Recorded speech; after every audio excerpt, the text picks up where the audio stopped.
about to see now. With me now, our royal correspondent, Nicholas Witchell, and after, well, it seems a long wait. I'm sure it has been a long wait for the Cape Middleton. Here they come. Seat, aren't they, Nick? And we'll see them again in a moment, and they will drive on. The royal vehicles have, oh dear, getting up off our knees. There we are, suddenly appearing. Yeah, they've just gone in to put the baby in the whole thing. William and Catherine equally. Now, people listening at home will have heard infinitely more of what they had to say than we did, kneeling on the pavement some distance away from where they are. The only bit that I caught was that they were still working on a name. OK, well, that's the one factual bit. In a sense, you didn't need to hear what they were saying, because the body language, the smiles, their whole demeanour said it all, didn't it? I mean, Realised over the next 24 hours. But they were just saying that the baby's got a good pair of lungs on it, although it seemed to sleep through them. Well, it did, didn't it? Yes, it didn't seem to be affected so far as we... What was interesting was the way that William and Kate gave the photographers what they're after too. They're very media aware, very media conscious. Yes, they are. It's kind of a deal, a necessary deal, a certain amount of access, controlled access, always they would hope, in return for which they would now hope and expect the privacy that is so important to them. But yes, they realised that this is a photograph that so many people here have waited for so long, and that so many people tomorrow will be wanting to look at and pore over. It is an historic photograph, the first photograph of a little boy who one day will be king and all that. So yes, it's important that that is just choreographed properly and that everybody gets a fair chance to get that photograph.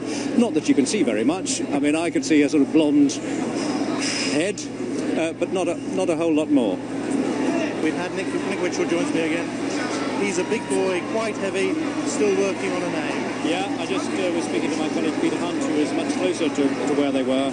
A good pair of lungs, about as much hair as his dad seems to have at the moment.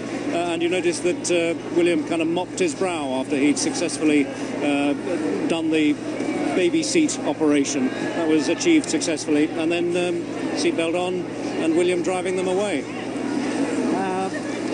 There was a bit of a dispute as to whose looks that the baby's inherited, but they've got her look, I think, was what William had to say. Well, he would. That's a polite thing, isn't it? Yeah, yeah. We're in danger of trying to interpret baby talk. All right, let's not. Let's just interpret what we've seen. We've seen two very happy people. And yes, we have. You know, as I said on the 10 o'clock news last night, whether you are a supporter of the monarchy or not, and we are aware that not everyone buys into the idea of a hereditary monarchy, the overwhelming majority of people, all the evidence suggests, do, about 80%. But I think, you know, whether you support it or not, you must be touched by the sight of a joyful young couple in a very special position within our country, who now have a child who is third in line of succession to the throne. And their joy, I think, radiates out and gives everybody a little bit of a lift. Those are images that have just been beamed around the world, a lot of it live to every country on this planet. And as we can see happening behind us, people just desperate to talk to each other, find out what was said, get a sense of the feeling of this.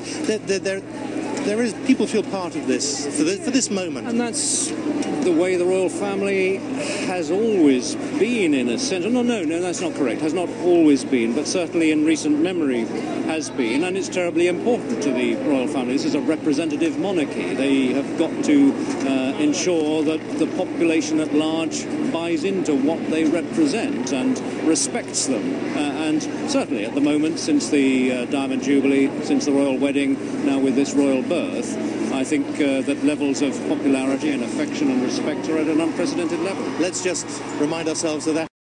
You heard of it anyway. And then a moment of withering honesty about the press, and in particular the BBC's royal correspondent Nicholas Witchell. I can't bear that. He's so brilliant. Wait a minute, what did he say?